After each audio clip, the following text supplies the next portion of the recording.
नमस्कार, मैं हूं आपके साथ हिमानी नैथानी। दोपहर के 1 बजने को हैं। तमाम बड़ी खबरों को लेकर हम हाजिर हैं और इस बुलेटिन में मेरे साथ मेरी दो सहयोगी और जुड़ेंगी।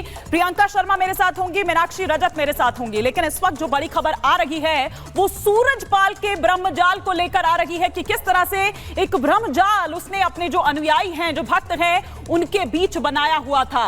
पहले वो हैंडपंप वाला ब्रह्मजाल सामने आया था, उसके बाद चश्मे वाला ब्रह्मजाल सामने आया और अब चाय वाला जो ब्रह्मजाल है वो सामने निकलकर आया है कि किस तरह से अमृत के नाम पर जो भक्त वहां पर पहुंचते थे उनको वो चाय पिलाई जाती थी और फिर उसके बाद किस तरह से बाबा उनको अपने ब्रह्मजाल में फंसाता था। ये देखिए इस रिपोर्ट के जरिए।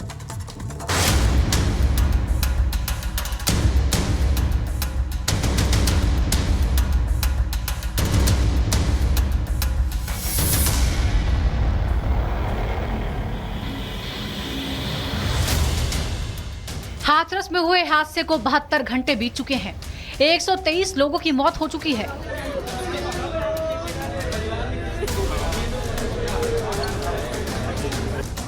लेकिन पाखंडी बाबा भी फरार है। किसी को क्या पता था कि एक दिन ऐसा बाबा भी आएगा जो अंधविश्वास का ऐसा मजमा लगाएगा जो देखते ही देखते मौत का मंजर बन जाएगा।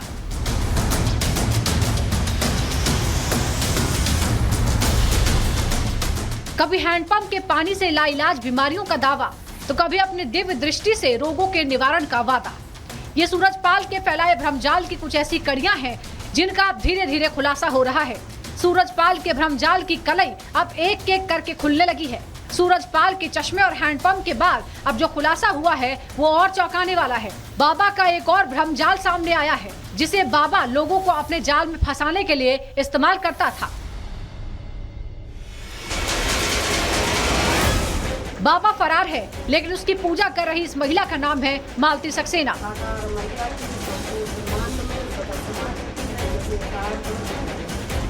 जिसने अपने घर में ही एक छोटा सा मंदिर बना रखा है जहां बाबा की कई तस्वीरें हैं। मालती ने खुलासा किया कि बाबा के सत्संग में एक चाय मिलती है जिसे पीने से सारे दुख खत्म हो जाते हैं। 11-12 चीजें तो 12 चीजें पड़ के चाय बनती बा।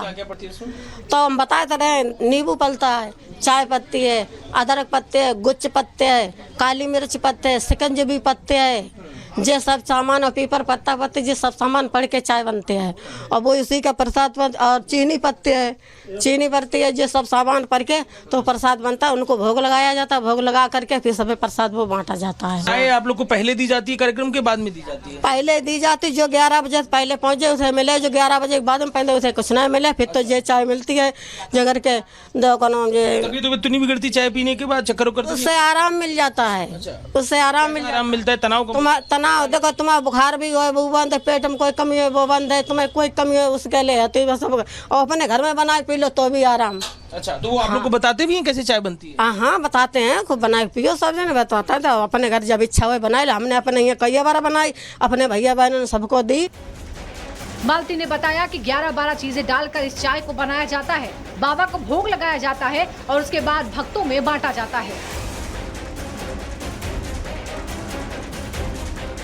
नींबू, चाय, अदरक, गुच्छ, पीपल पत्ता, चीनी है, चाय और क्या।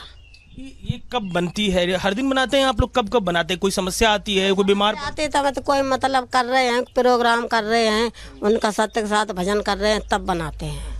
घर में बीमार पड़ गया तो क्या करते हैं आप लोग? हाँ, तब नहीं बनाते, मतलब उनका नाम लेके और जाप करके और वो दे देते बच्चन को तो आराम मिल जाता है उनको। अमृत तो उनको रहो ना वहाँ पे बहादुर नगरी वालों। अब जो नल को पानी भर लेते, हाथ पाँव धो सफाई सूरत उनके नाम से लेके जाप करके दे दे तो आराम मिल जाता है। पीने के बाद आराम मिलता है? कुछ हल्का सा लगने लगता है? कैसा लगता है कि नींबू भी उसमें डाल? लगता है बुखार उखार हो तो उतर जाता है। तो जब पीती हैं तो बाबा किस किस रूप में दिखाई देते हैं? आप बोल रही थी कि हनुमान जी। इसी रूप में, हनुमान रूप में ना कहूँ, जिसे दिखाई देते वे लोग कहते हैं कि हमें इस रूप में दिखाई दे, हमें इस रूप में दिखाई दिए। हाँ, जब आता है सबको ना दिखाते हैं। तो सुना आपने कैसे बाबा ने भोले भाले लोगों को अपने भ्रमजाल में फंसा रखा है। ऐसे ही हजारों लोग शांति की तलाश में तो कोई सुख समृद्धि की चाह में बाबा के करीब आते गए और बाबा का रुतबा और कारवा बढ़ता गया। उसकी सभाओं में भीड़ बढ़ती गई। कथित चमत्कार का प्रचार प्रसार तेजी से फैलाया गया, जिसकी परिणति हाथरस में जाकर देखने को मिली। Bureau report, republic Bharat.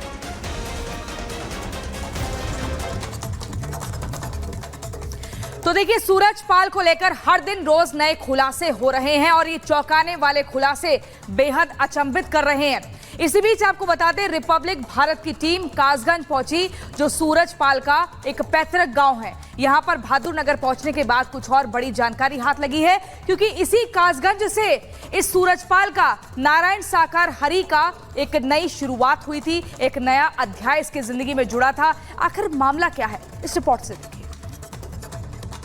बहादुर नगर के नारायण हरि के घर के बाहर की तस्वीर हम आपको दिखा रहे हैं। देखिए, गांव पैतृक गांव है, इसी गांव से उनके साम्राज्य की शुरुआत तो होती है, लेकिन ये घर जो हम आपको दिखा रहे हैं, इसी घर पे बाबा का जन्म हुआ था और यहीं से बाबा जो है कुछ साल यहाँ रहते हैं, पुलिस कांस्टेबल बनते हैं और उसके बाद बाबा सत्संग की शुरुआत कर देते हैं। लेकिन फिलहाल इनके घर की बात करें तो देखिए, इनके घर पर ताला जड़ा हुआ है। हालांकि देखिए, ऊपर अगर हम दिखाएं तो देखिए, ऊपर में इनका जो है साकार विश्व हरि धाम लिखा हुआ है। बाबा की तस्वीर भी आपको साथ में नजर आ रही होगी। लोगों का कहना है कि जब से ये भगदड़ मची, इतने लोगों की मौत हुई है, बाबा तो लापता हो गए हैं, लेकिन साथ ही साथ परिवार वाले भी लापता हो गए हैं और जो लोग आस पड़ोस के बता रहे हैं कि वो शायद दिल्ली गए हैं।